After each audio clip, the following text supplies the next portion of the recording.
Paris, la ville lumière, la capitale des libertés. À l'heure où des milliers de visiteurs s'immortalisent sur la Tour Eiffel, qui se souvient pourtant qu'il y a à peine un siècle, ici même, se pressaient des millions de badauds pour regarder d'autres hommes exhibés comme des objets de curiosité. De Lyon à Turin, de Londres à Hambourg, de Bruxelles à Chicago, de Genève à Paris, ce sont plus de 400 millions d'Occidentaux qui découvriront ceux que l'on considérait comme des sauvages dans de véritables zoos humains.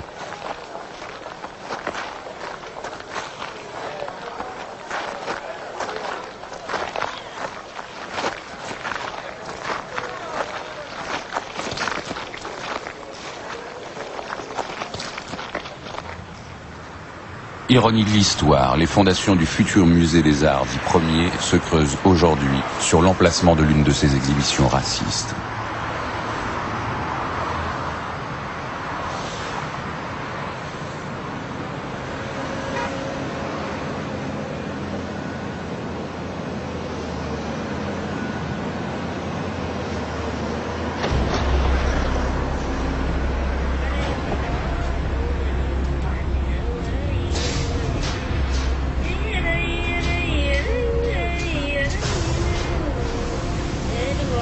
Les toutes premières et rarissimes images d'Africains tournées en Europe nous dévoilent une partie de cette histoire inavouable. Le film, dont le titre original est Baignade de nègres, a été enregistré par les Frères Lumière au jardin d'acclimatation de Paris en 1896. L'année précédente, le spectacle se déroulait au pied de la Tour Eiffel. Qu'est-ce que viennent faire des Noirs avec les femmes au sein nu, dehors, à Paris? C'est le côté étrange.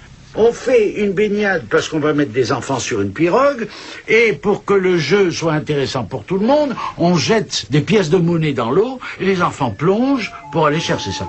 Ça, c'est les premières photos que j'ai achetées du Champ de Mars, n'est-ce pas? C'est l'exposition ethnographie de l'Afrique occidentale du Champ de Mars 95, et vous reconnaissez les immeubles du Quai Branly. Alors voilà encore, dans la même idée, c'est ce côté surréaliste extraordinaire, où vous êtes dans la savane et il y a la Tour Eiffel derrière. Venez voyager sans bouger de chez vous. La troupe vient chez vous. Vous allez voir ces sauvages, on a fait quelque chose sur les Dahoméennes extraordinaires. L'Amazone, ça fait rêver une Amazone, les Amazones Dahoméennes. Et elles ont des costumes qui n'existaient pas, ce sont des costumes de scène. Mais les gens ne le savaient pas. On n'a pas fait venir que des Noirs, on a fait venir des Lapons. Il y avait les Lilliputiens. Il y avait les Noirs d'un côté, les Lilliputiens de l'autre. Et puis il y avait la femme à barbe qui s'exhibait. Il fallait étonner les gens. Ils voyaient l'autre d'une façon extraordinaire, et en plus ils se rinçaient l'œil parce que les filles avaient les seins dévêtus. L'autre est toujours monstrueux. Regardez la beauté de ces personnages. Ils sont tous souriants, c'est une troupe de Hagenbeck, bien entendu. Kommerzienrat Karl Hagenbeck. Hagenbeck est un importateur d'animaux. Il fournit les animaux pour tous les zoos. C'est la grande époque où les zoos français, anglais et allemands se créent. Et puis finalement, il a été dépassé par son succès, plus exactement. Il importait moins des animaux que des hommes, et il y a eu un succès fou. Il y a eu des millions de personnes qui venaient, et ça a rapporté beaucoup d'argent. Du milieu jusqu'à la fin du XIXe siècle, Saint-Paoli fut un quartier d'attraction avec un grand nombre de théâtres, de cafés, de musées de figures de cire et de cabarets. C'était le quartier d'attraction aux portes de Hambourg. Aujourd'hui, c'est devenu le quartier chaud très connu. Ce n'est pas un hasard si la société de Karl Hagenbeck avait son siège social dans ce centre de divertissement et des boutiques de produits d'outre-mer. D'ici se faisait le commerce d'animaux et la ménagerie de Hagenbeck qui avait bien sa place. L'histoire de la maison Hagenbeck a commencé à Saint-Paoli, à Hambourg, en 1848. Mon arrière-arrière-grand-père était poissonnier et à côté, il faisait aussi du commerce d'animaux. Un jour, il y eut un grand transport de rennes de Laponie et le peintre Heinrich Luttmann eut l'idée de demander à une famille de Lapons d'accompagner ces rennes à Hambourg. Quand les Lapons arrivèrent avec leurs costumes traditionnels, ça fit un véritable tabac. Ce fut le début des spectacles ethniques. C'est la première carte de visite de la société Karl Hagenbeck. Le public était très enthousiasmé. Il appréciait surtout le côté naturel de la représentation, en tout cas ce qu'il considérait comme naturel. On voulait montrer au public européen avec quelle méthode raffinée les gens chassaient et attrapaient les animaux sauvages, qui étaient ensuite livrés à la ménagerie de Hagenbeck à Hambourg.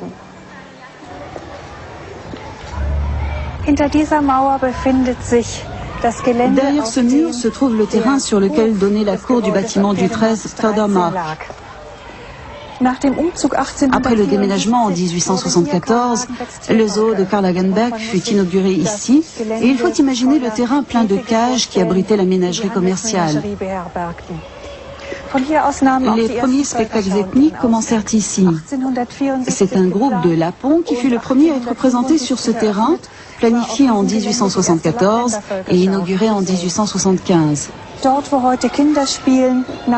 où des enfants jouent aujourd'hui, les exhibitions ethniques suivantes prirent leur départ pour aller en tournée en Allemagne et même à travers toute l'Europe. Sur les traces de l'américain Barnum, l'inventeur au cirque des exhibitions de monstres, les spectacles anthropozoologiques, dira lui-même Karl Hagenbeck, vont connaître un succès immédiat et mondial. Des dizaines d'impresarios courent le Pacifique, l'Asie, l'Amérique du Sud et surtout l'Afrique, à la recherche de populations de plus en plus exotiques, jugées sauvages ou spectaculaires. Au total, ce seront des centaines de troupes, des milliers d'hommes, de femmes et d'enfants qui seront acheminés vers l'Europe et les États-Unis pour être exhibés dans les zoos, les expositions, les foires, les cirques, sur la scène des cabarets et des music-halls. Transportés comme des animaux rares, ces hommes savaient-ils qu'ils allaient devenir, malgré eux, les acteurs des fantasmes de l'Occident ?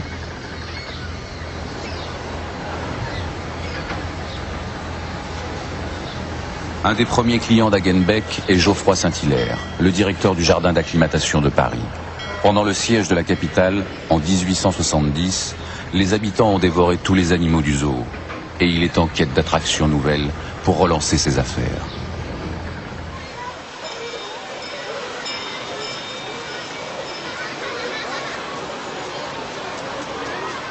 Le succès de cette exhibition ethnographique au jardin zoologique d'acclimatation se trouve à la conjonction de plusieurs phénomènes.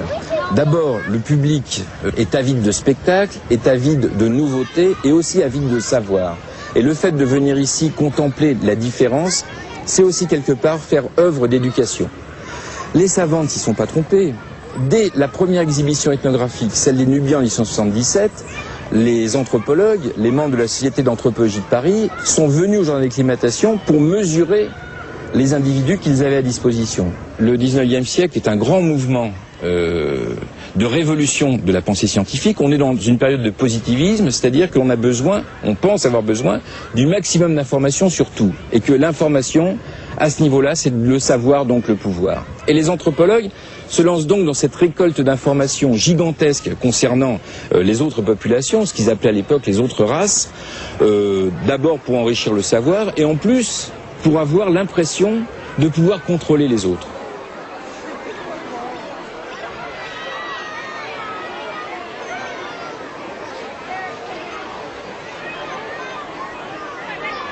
Le paradoxe dans la démarche anthropologique, c'est qu'en voulant instituer des classifications, une hiérarchie des races, faisait que, dans la tête des anthropologues et surtout pour le public, le fait de voir des races, entre guillemets, différentes derrière des barreaux, suffisait pour expliquer le sens de la hiérarchie. Il n'y avait pas besoin de faire des grands discours.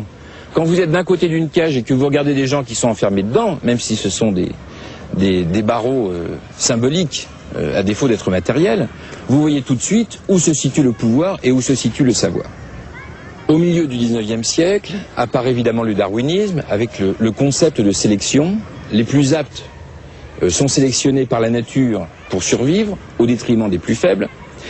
Et il est certain que la logique de classification qui est entreprise à l'époque vise à instituer une hiérarchie des races.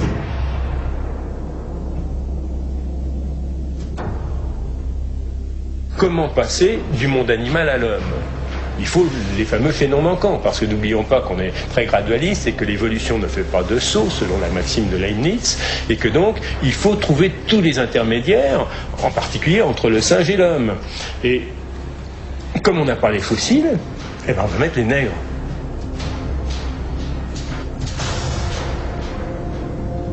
Ce qui permet à la fois de les rabaisser à la condition dans laquelle l'esclavage les avait rabaissés sans culpabiliser, et puis en même temps de justifier la théorie de l'évolution. Il existerait donc, c'est ce qu'on pensait à l'époque, des races qui seraient plus à même à être civilisées ou à assurer le développement de la civilisation chez les autres. Et là, on est vraiment dans une logique de développement d'une politique et d'une idéologie coloniale. Désormais convaincu par les exhibitions et par les scientifiques que le sauvage existe, le public est tout prêt à soutenir la course aux empires coloniaux. S'appuyant sur cet engouement populaire, les grands États européens intègrent progressivement les zoos humains à leur discours colonial. Point d'orgue de cette propagande, les grandes expositions nationales et coloniales qui vont se succéder sans interruption à partir de 1890, à Lyon, Glasgow, Barcelone, Berlin ou encore Genève. Celle qui se tient à Bruxelles en 1897 est l'une des plus emblématiques.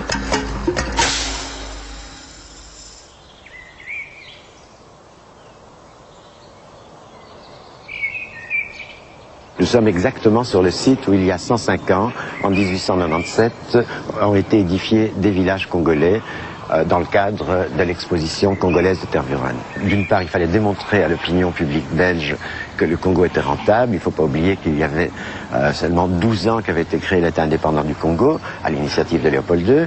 Il fallait donc convaincre. Alors, exposition d'objets, exposition de matières premières, exposition de tout ce que le Congo pourrait apporter plus tard, d'abord au monarque lui-même et à la Belgique ensuite, et également montrer qui étaient les populations qui peuplaient cette partie de l'Afrique qu'on ne connaissait absolument pas ici.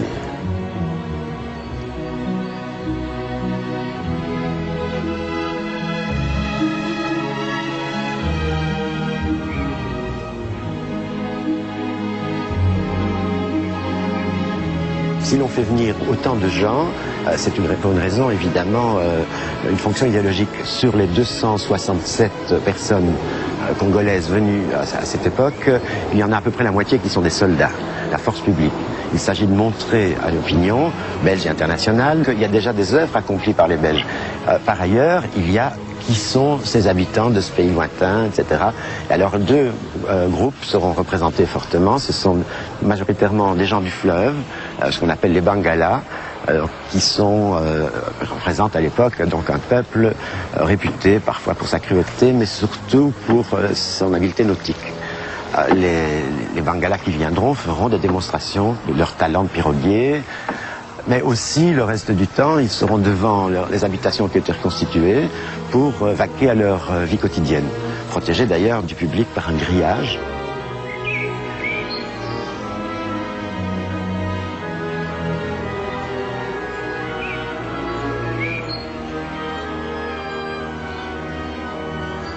Il y a aussi ce qu'on appelait les pygmées, des nains, comme on disait à l'époque. À côté de ces gens qui sont vêtus, mais vêtus sommairement, qui incarnent peut-être l'idée qu'on se faisait du sauvage, parallèlement, toujours sur le même site, il y a un village qui est animé par un prêtre belge, le père l'abbé Van Impe, qui lui a un tout autre projet. Il veut montrer que les Congolais sont adaptables, civilisables, dans le cadre d'un village d'un type différent, qui ne serait pas authentique ou primitif. Il montre des jeunes enfants, garçons et fillettes, qui ont été élevés chrétiennement, qui sont habillés à l'occidental, qui sont des exemples de réussite d'acculturation. On sait seulement, par des récits, que certains d'entre eux étaient malades, le climat avait été absolument infect, et donc 7 des Congolais qui sont venus à Tervuren sont morts. Et cela a provoqué, bien entendu, dans la presse, des réactions assez vives. Et cela a sans doute joué dans l'opinion des expos coloniales qui suivront, 1910 par exemple, mais n'importera plus de Congolais à montrer. Sur les grillages donc, qui entouraient ces villages, il y avait, nous disent les journaux de l'époque, des écriteaux qui mentionnaient défense de donner à manger aux indigènes, ils sont nourris. Ce qui indique d'une part un comportement typique de ce qu'on appelait le zoo, mais les organisateurs de l'expo, s'ils ont bénéficié de l'immense succès d'attraction, n'avaient sans doute pas en tête cette idée de foire, cette idée foraine qu'on retrouve ailleurs dans des villages commerciaux. Simplement, on est à la jonction de deux mondes, un monde qui fait de l'autre, du sauvage, une curiosité à montrer, et pour gagner de l'argent, bien entendu, et un autre monde qui est un monde officiel, un monde politique, un monde religieux, qui veut convaincre son opinion publique que son action coloniale est légitime et bénéfique.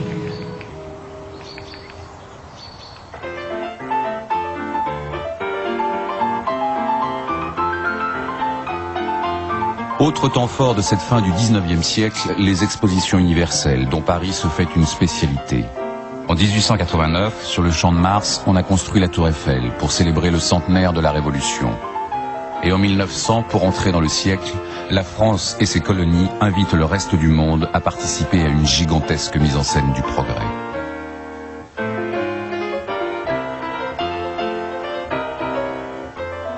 Parfaitement rodés, les spectacles ethniques d'Algériens, de Dahoméens, de Galibi, de Saint-Galais ou de Peau-Rouge, entre le jardin d'acclimatation, le Champ de Mars et les Folies Bergères, font aussi du Paris de la Belle Époque, celui des zoos humains.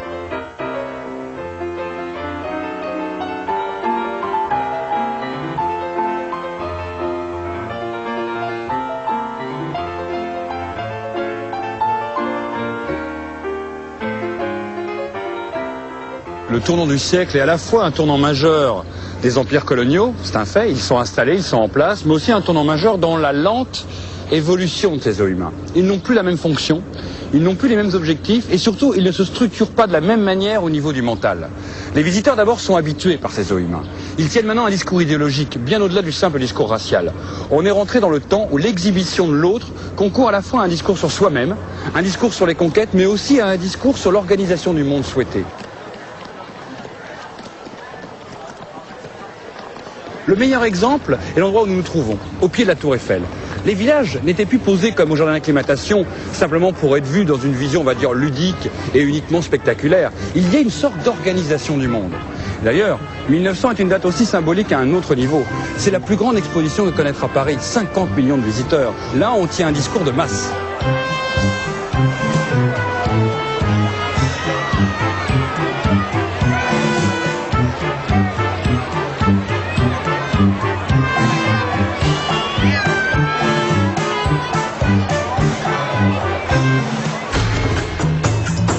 Avec les magazines illustrés, la carte postale et le film, ici un village à Chantilly tourné par les frères Lumière à Lyon en 1897, l'image devient un instrument de vulgarisation idéal. À peine alphabétisée, une immense majorité d'Occidentaux découvre des mondes totalement réinventés et scénarisés. Pour satisfaire une clientèle de plus en plus exigeante, on est passé peu à peu du spécimen à la troupe et maintenant à de véritables villages itinérants avec hommes, femmes, enfants et animaux.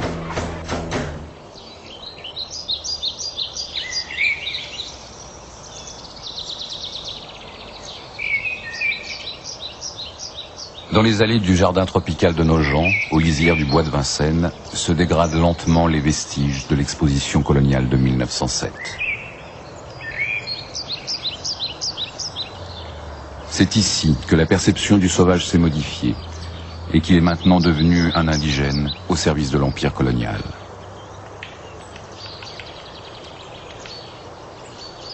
Le temps des conquêtes est fini. En grande partie, l'empire est à ce moment-là constitué. Et se tient tout un discours économique aussi sur la mise en valeur de cet empire. D'où la présence dans la plupart des pavillons qui sont ici, des bois coloniaux par exemple, des plantes tropicales, du riz, du cacao, du café, pour montrer qu'à côté des hommes, qui sont maintenant placés sous l'égide de la France, protectrice, il y a aussi toute une richesse qui va être mise en valeur et exploitée.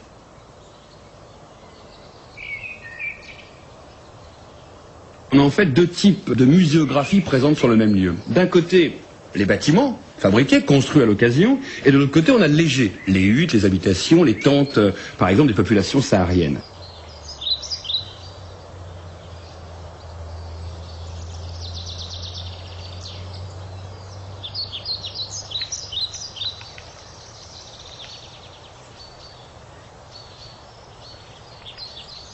Et le visiteur passant d'un pavillon à l'autre, passant d'une population à l'autre, doit avoir ce sentiment que d'un côté la France protège, et ses bâtiments symbolisent cette protection, et que de l'autre, sous ces braves petites huttes, ils ne seront pas protégés. Ce sont les Touaregs pour le Sahara et l'Afrique du Nord, ce sont les Congolais pour l'Afrique noire, ce sont bien sûr les Kanaks pour la Nouvelle-Calédonie, les Hindous pour les comptoirs d'Inde, les populations indo-chinoises et laotiennes pour la partie asiatique.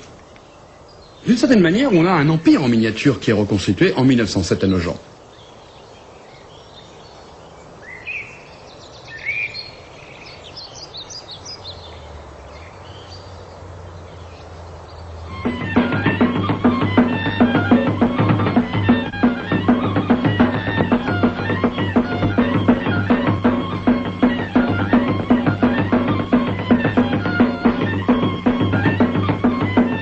Il n'y a plus l'enclos, il n'y a plus la barrière, il n'y a plus la distanciation qui existait au jardin d'acclimatation ou chez Hagenbeck entre le visiteur et le visité. On nous montre moins l'enfermement, on donne un sentiment de liberté comme si cette fois-ci on emmenait le visiteur là-bas. Le visiteur ne sait presque pas qu'il est lui-même maintenant dans le zoo.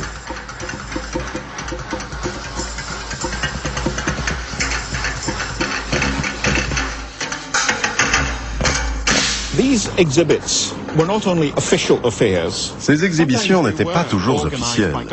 Parfois, elles étaient organisées par des commissions gouvernementales. Mais le plus souvent, c'était des entreprises privées qui le faisaient. Il y avait en Grande-Bretagne un homme très connu qui s'appelait Imre Kiralfy. Originaire de l'Europe de l'Est, il vint en Angleterre où il fit fortune en organisant des exhibitions. Il commença au début des années 1890 et poursuivit jusqu'à la Première Guerre mondiale. Il organisa des expositions à Londres, à l'Olympia et à Earl's Court. À partir de 1908, il mit en place une série d'expositions extraordinaires qui se tenaient dans un lieu qu'il avait appelé la Ville Blanche. D'autres entrepreneurs se rendaient en Afrique d'où ils ramenaient des troupes itinérantes de divertissement, comme on les a appelés par la suite. Les Français se sont révélés excellents dans ce domaine.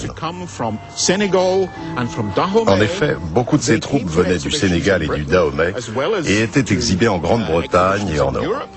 Ils faisaient également des tournées dans les villes balnéaires.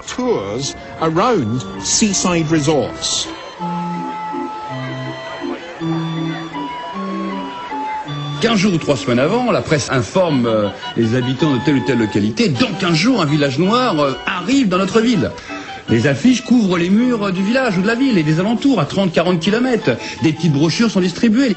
Les choses qui sont rares, ce sont des éphéméras, c'est-à-dire des petits programmes qu'on vendait à 15 centimes où on montre tous les personnages. Vous saviez déjà ce qu'on allait voir. On a mis une Fatou qui est très jolie, la petite Fatou que nous allons revoir par la suite, qui est une petite ravissante.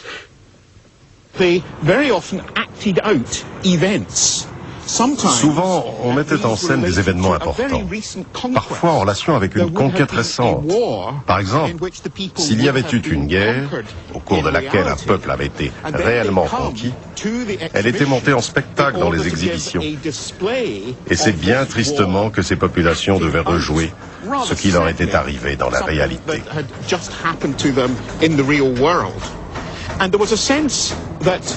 Il existait aussi un sentiment d'urgence de la part du public. Il fallait absolument aller voir ça, car c'était le spectacle du moment. C'était éphémère. En fait, ces exhibitions ne duraient pas, car elles étaient seulement montées pour quelques mois, et donc, si on n'y allait pas, on les ratait. Non seulement on ratait l'exhibition, mais on pouvait aussi rater ces populations. Car selon les exigences de la politique impériale, la nouvelle civilisation qu'on leur imposait les condamnait à disparaître, tout du moins culturellement. Ça devient l'événement du mois. Demain, nous allons voir les Africains, les Soudanais, les Nubiens, les Hottentots, les fiers ou dangereux hindous qui vont être dans notre municipalité. Et on vient de loin pour les voir. Car la promotion, la rentabilité du village est quand même le moteur. N'oublions pas une chose, c'est que ces impresarios sont des privés. Ils montent leurs troupes, ils vont en Afrique, ils ont d'ailleurs très souvent un intermédiaire local avec qui on rassemble une centaine d'individus, femmes, enfants, adultes, vieillards. Toute une troupe est recrutée et des fois elle part pour 5 ans, 10 ans, 15 ans, 20 ans en Europe. on montre des femmes à plateau. Mais comment elles sont venues, ces femmes à plateau? Vous les voyez là sur le bateau, habillées. Quand on faisait venir une troupe, on prenait bien soin de mettre une femme à peine enceinte. Et la troupe venait en France, et quand il y avait la naissance, on marquait à l'entrée du village, une naissance au village, on augmentait les prix et tout le monde était content.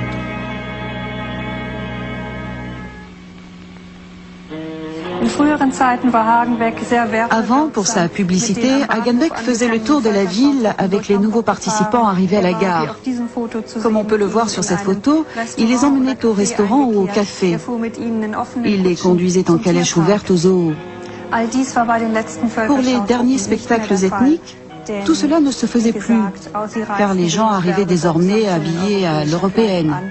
Il n'y avait plus d'effet publicitaire et ce n'était plus une attraction dans les rues de la ville.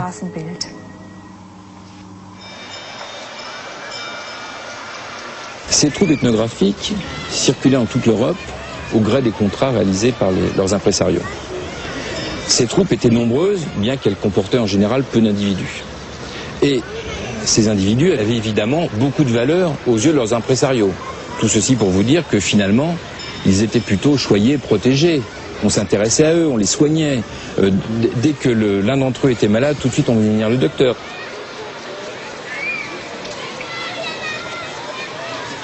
Bien entendu, il y a des exemples très connus des années 1870, 80, 90, où on a découvert, comme les Indiens Galibi par exemple, ou des Lapons qui ont été exhibés contre leur gré, dont certains sont morts d'ailleurs en exhibition comme à Paris ou à Amsterdam, soit de la variole, soit de froid. Mais pour la plupart des cas, ils étaient sous contrat, ils étaient rémunérés, mais attention, replaçons-nous dans le contexte colonial de l'époque. Les notions de contrat sont rarement à caractère individuel, c'est bien souvent plutôt à travers un intermédiaire ou un chef de village. La notion de rémunération est à mettre entre guillemets, puisqu'on constate que c'était des rémunérations, on va dire, de nourriture, d'hébergement, et que les conditions de travail, par exemple, étaient très souvent sujettes à débat. Dans la société Hagenbeck, le logement, le ravitaillement et l'assistance médicale des participants aux exhibitions étaient réglés par contrat. Si possible, ils étaient logés dans des habitations indigènes où ils devaient aussi se produire si la météo le permettait. C'était simple quand il s'agissait de logements mobiles, comme les yurts d'Asie centrale. Sinon, on essayait d'emmener les matériaux pour reconstruire des logements sur le lieu de la représentation. Les troupes sont payées, les gens se battent au portillon pour venir en France. Sur le contrat, ils étaient payés. Est-ce qu'ils ont été payés? Ça, c'est autre chose. Et ils savaient qu'ils jouaient la comédie. L'exemple le plus extraordinaire, c'est en Suisse, vers 1915 à peu près, les exhibés se mettent en grève. Parce qu'ils ne sont pas payés, ils ne veulent plus jouer les méchants. Alors ça discute, et l'impresario perdait beaucoup d'argent. Alors il a accepté de les payer, et ils ont rejoué les méchants. Certains parlaient un français impeccable, mais devant les gens, ils parlaient petit nègre, parce que tout le monde comprenait.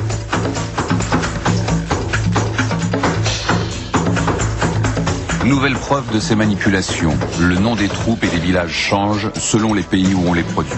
Actualité coloniale, mode, demande des visiteurs, budget des impresarios transforment ici et là un groupe de Sénégalais en Togolais ou de Birmans en Javanais. On va même jusqu'à inventer de toutes pièces une population, les bientôt célèbres Nyam Nyam.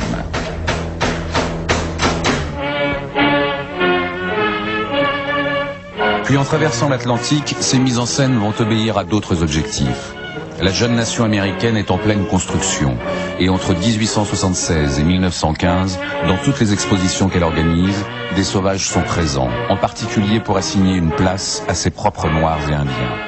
Des mesures américaines obligent, l'exposition de Chicago de 1893 fera des centaines de victimes parmi les milliers d'exhibés.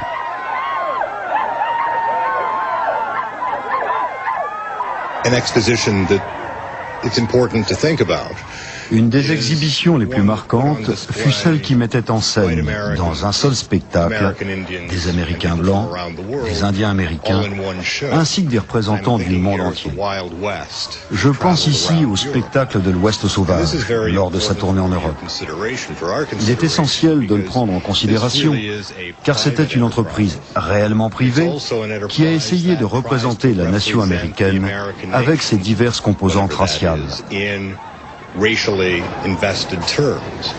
Ce spectacle, ainsi que le but de cette exhibition, participait à la création d'un État-nation moderne, et c'est une donnée incontournable. Ce sujet requiert toute notre réflexion et la chronologie aux États-Unis prend ici toute son importance. Rappelez-vous l'histoire américaine. La guerre civile en 1865, l'exposition de Chicago en 1893. Même si d'autres foires ont eu lieu avant Chicago, celle-ci a été un élément vital dans la formation de l'État-nation américain. Je ne suis pas un spécialiste de l'histoire européenne, mais je devine que cette chronologie est également importante pour penser à la manière dont nous représentons les autres quand il s'agit de la création de l'État.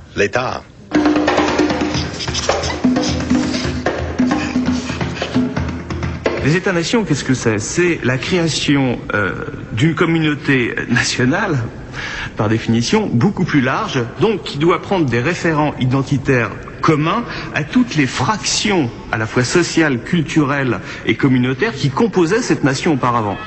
Donc, on voit bien que dans la dénonciation, entre guillemets, en tout cas dans la monstration d'une espèce de barbarie africaine, si je prends cet exemple-là, si je prends l'exemple des populations d'Afrique noire, il est bien évident que ces populations sont très fortement dénigrées et vont servir de référents négatifs dans l'identité collective en formation pour les Européens et pour la France en particulier. Il est intéressant de noter que ces exhibitions ne montraient pas uniquement des villages venus d'outre-mer, d'Afrique ou d'Asie, mais également d'Europe, voire même du pays où se tenait l'exhibition. Par exemple, en Grande-Bretagne, il était possible de voir un village irlandais, ou plus particulièrement, un village des Highlands écossaises. En France, on pouvait voir des villages corses ou suisses. Par conséquent, ces villages étaient élaborés afin de montrer de quelle manière nous étions passés à un nouveau monde, c'est-à-dire à celui de l'industrialisation et à ce qu'on pensait être la civilisation.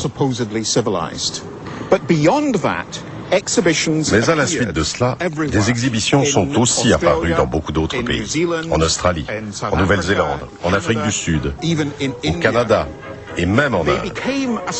Elles étaient devenues en quelque sorte des rites de passage vers le monde moderne. Elles montraient comment les lieux où elles se tenaient, souvent dominés par la colonisation blanche, avaient rejoint le système mondial et international de la modernité. Et une culture coloniale de masse, les OUMA, c'est pas un phénomène anecdotique. Ce sont des millions, des dizaines de millions de visiteurs dans toute l'Europe et aux États-Unis. C'est donc bien un phénomène majeur dans la construction des mentalités. Il faut bien comprendre que les OUMA, c'est pratiquement la seule rencontre avec l'autre que les Européens peuvent faire à ce moment-là. Très rares sont ceux qui partent en voyage dans les pays exotiques. Donc cette culture coloniale va se construire sur ce premier contact, bien souvent. Mais cette construction d'un regard va être fondamentale dans la transformation d'un racisme qui jusque-là est resté dans les cénacles scientifiques à un racisme populaire.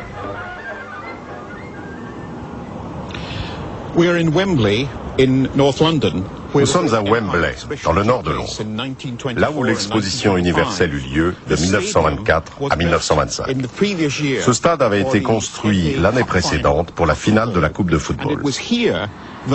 C'est également ici que prit place la grande reconstitution historique de l'Empire. Les exhibitions attiraient des millions de gens, dont le nombre dépassait toujours celui des habitants de la ville où elles se déroulaient. Par exemple, ici, à Wembley en 1924, il y eut 27 millions de visiteurs.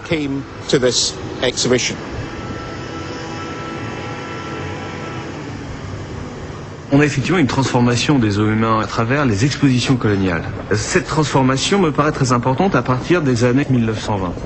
On a une sorte d'humanisation du dispositif. On a dans le village nègre les différents métiers qui sont représentés. On peut même parfois avoir des contacts avec les exposants, on peut leur parler, en tout cas on peut monnayer des objets, etc. Alors, deuxième raison de cette transformation dans les années 20, c'est bien sûr la transformation aussi de la politique coloniale.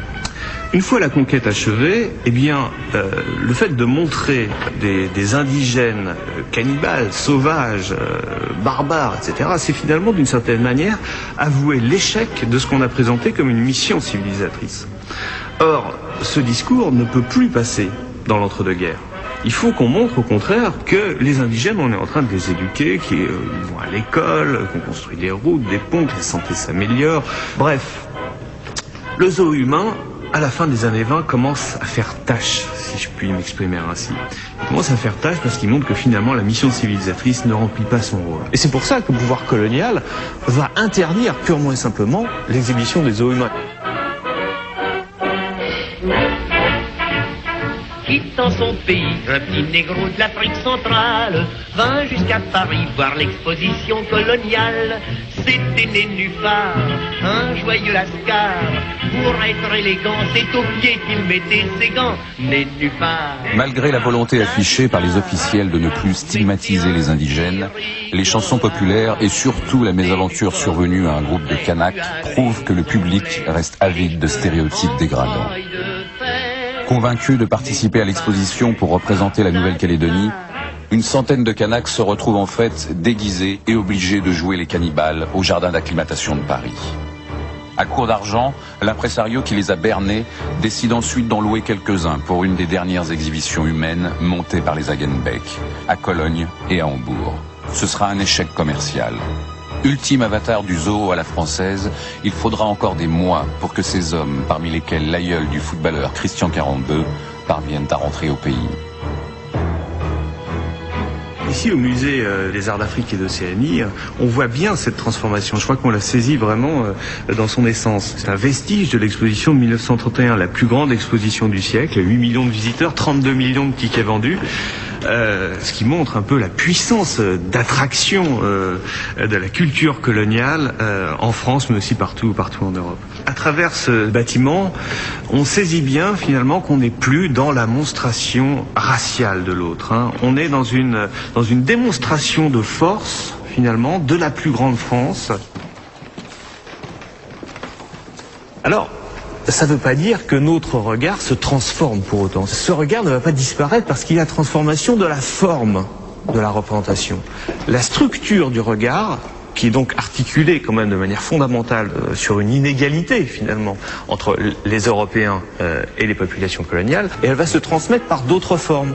Les expositions coloniales, le théâtre, le cinéma, toute forme de médias qui vont pérenniser en fait sous des formes, je dirais, adoucies, moins brutales, ces rapports inégalitaires. Finalement, les métropolitains, qui n'ont jamais quitté leur terre, auront une image du Congo uniquement par le truchement de symboles, uniquement par des formes, et le musée de Tervuren va certainement jouer un très grand rôle dans la création de cet imaginaire. Quand on s'aperçoit qu'il y a très peu de Congolais qui viennent en Belgique, c'est parce que d'une part on le veut politiquement, mais d'autre part c'est qu'on n'a peut-être plus besoin d'eux pour défendre des thèses. Le cinéma, la photographie dans toutes ces évolutions, tout cela va remplacer la personne réelle. Et le côté imaginaire, mythologique, va s'exprimer sous forme de statues, de dessins, etc. And it is interesting that these phenomena are really Il est intéressant de remarquer que ces phénomènes se sont transmis dans les nouveaux médias comme le cinéma. Il est indéniable que les premiers films hollywoodiens se sont inspirés de ces spectacles indigènes et de leurs villages reconstitués.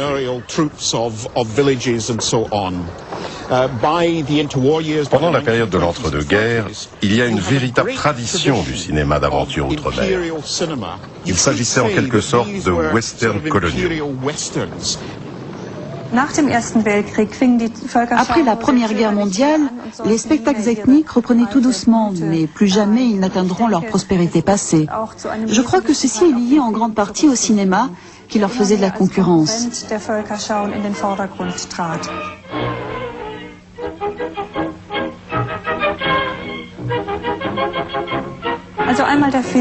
Donc d'un côté, c'est le film qui marqua la fin des spectacles.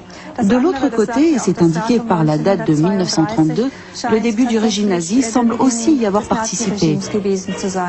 Cela ne correspondait pas à leur vision raciste du monde, surtout par rapport au contact qui se crée entre le public et les participants des exhibitions.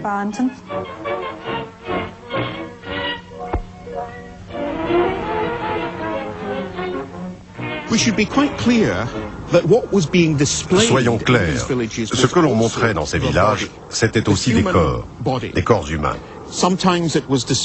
On les montrait vêtus de costumes traditionnels ou bien dans un état de quasi-nudité. Cela était à mon avis très ambivalent.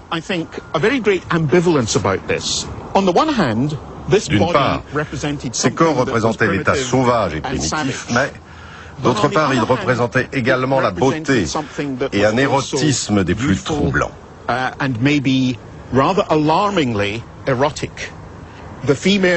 Les femmes indigènes étaient d'excellentes danseuses et de plus très séduisantes.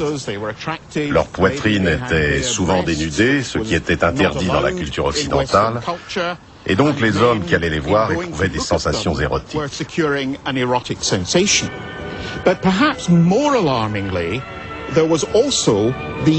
Cependant, ce qui était peut-être encore plus troublant étaient les effets que cela avait sur les femmes blanches. Beaucoup des individus exposés étaient des hommes, souvent présentés dans des scènes de lutte, et dans un état de quasi-nudité pour la plupart. Les Zoulous d'Afrique du Sud, par exemple, étaient renommés pour leur corps magnifique. De ces hommes se dégageait, pour ainsi dire, un trouble d'ordre sexuel.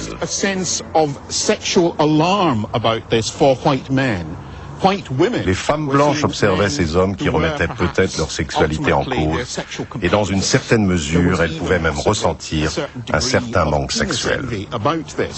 Il y avait un côté qui faisait frissonner le bourgeois, c'est que les filles étaient dénudées.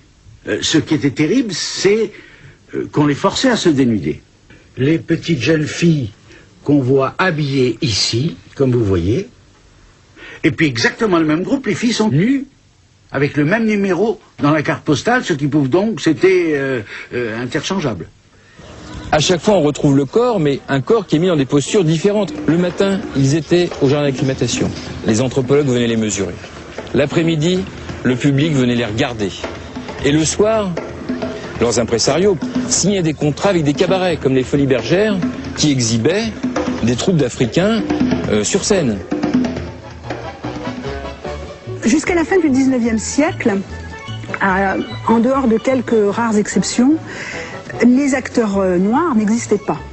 Voilà qu'avec l'arrivée donc des démonstrations zoologiques, des exhibitions, on va avoir une réalité du corps noir et tout d'un coup, évidemment, une autorisation à la fascination et au plaisir du regard. Il se trouve soudain que les spectateurs ont donc tout loisir de pouvoir s'abîmer d'une certaine manière dans l'altérité, dans cette image différente de soi.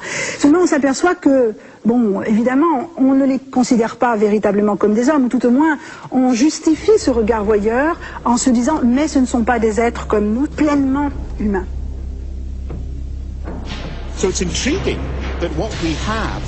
Ce qui est étonnant, c'est que nous sommes ici en présence d'une sorte de paradis perdu, avec l'image du noble sauvage et d'un Éden tropical peuplé de gens superbes. Mais en même temps, tout cela reste lié à des sentiments de peur et de gêne. Sauvagerie et érotisme forment ainsi un mélange puissant. Joséphine Baker arrive en 1925 avec la Revue Nègre. Nous sommes au Music Hall des Champs-Élysées Et finalement, cette arrivée qui sera vraiment étonnante, qui va emballer le public parisien, a été préparée par tous ces spectacles qui, dans les années 20, évoquent l'Afrique, montrent des acteurs dansant, donc Habib Mlia ou Aïcha. Et Joséphine Baker donc apporte une plastique tout à fait nouvelle, mais aussi une gestuelle nouvelle. C'est très important de parler aussi de la gestuelle nègre, parce que ce que l'on découvre dans le music-hall à l'époque, c'est non seulement une liberté du corps parce qu'il est nu, mais une liberté aussi des mouvements. Dans la presse de l'époque, dans les comptes rendus du spectacle, on insiste énormément sur les gesticulations, le trémoussement de Joséphine, le fait qu'elle fait des grimaces. Certains s'en indignent, elle fait trop de grimaces, comment elle ose bouger pareillement. On insiste sur sa souplesse, elle est très souple, on parle de liane. Dans ce que certains appellent, je crois, la fascination du corps sauvage, que l'on présente parfois encore avec des traces de ce regard colonial, raciste, imbibé d'une hiérarchie, eh bien, je crois qu'il y a une double fascination. Il y a d'abord la peur. Je crois que les racistes sont d'abord des gens qui ont peur des autres. Ce corps sauvage, après tout, il est beaucoup plus costaud que moi. Alors, je le regarde, bien entendu, il me fait peur avec ses grandes dents, il va me mordre, mais en même temps, si seulement j'avais des biceps comme lui. En rasant les monuments élevés à la gloire du rêve colonial pour l'exposition de 1931 au Bois de Vincennes, c'est plus qu'un décor de carton-pâte qu'on fait disparaître. On efface surtout, et pour longtemps, les traces du dernier des grands os humains du XXe siècle. On les a bannis de notre mémoire collective car ils constituent la preuve la plus visible des mécanismes du racisme populaire en Occident. Alors, qu'en reste-t-il ? Aujourd'hui, c'est dans les caves devenues inaccessibles des grands muséums mondiaux que les corps de nombreux spécimens morts en exhibition attendent que justice leur soit rendue. Le problème des collections anciennes, c'est qu'il y a dans ces collections, que ce soit d'ailleurs des collections artistiques ou des collections scientifiques, des objets d'origine scandaleuse. Dans les collections biologiques, anatomiques, il y a des pièces humaines qui ont été récupérées dans des conditions mais parfaitement inhumaines, contraires à notre éthique et à notre morale actuelle. J'ai par exemple interdit tous les tournages dans les réserves du laboratoire d'anthropologie du Musée de l'Homme parce que c'est un endroit à sensation, parce que c'est un endroit où l'accumulation de squelettes quand on ouvre les portes des armoires fait un décor très, très étrange, très inhabituel, c'est une sorte de train fantôme. Je crois peut-être ce serait une des raisons qui ont poussé les conservateurs dans les musées à porter tout leur intérêt sur les objets en les détachant le plus possible des individus qui les avaient créés, des artistes ou des artisans et des personnes qui les employaient. Et peut-être que les objets ne répondaient pas. Et si on veut placer ça dans une relation de continuité avec les expositions coloniales où on exhibait des Congolais, on peut imaginer que l'objet ou le masque, l'objet d'art africain vient substituer le sauvage dans la collection. Il est bien évidemment plus facile de collectionner des statuettes que des sujets coloniaux.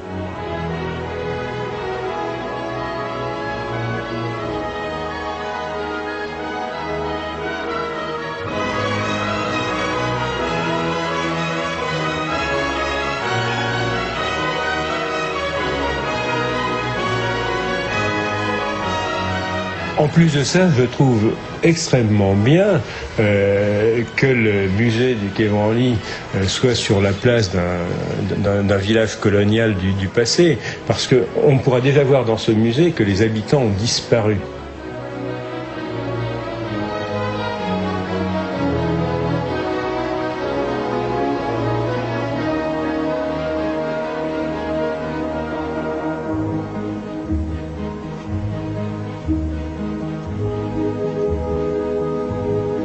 Serait-ce pour faire oublier leur origine douteuse qu'on s'empresse maintenant de rendre quelques corps, parmi lesquels le plus symbolique, celui de la Vénus Hottentote, de son vrai nom, Saatchi Bartman. Son odyssée préfigure celle des os humains.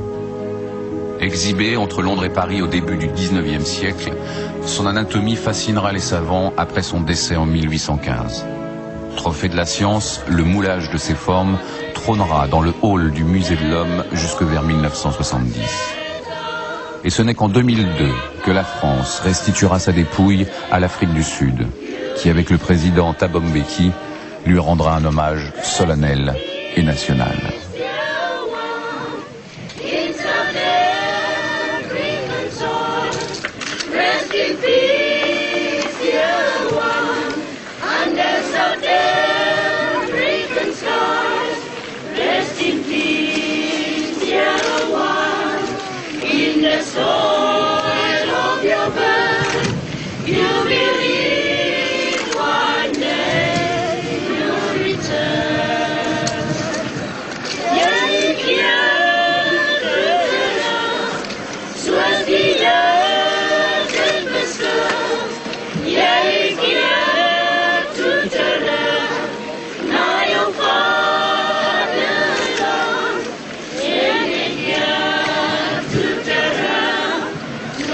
Yeah.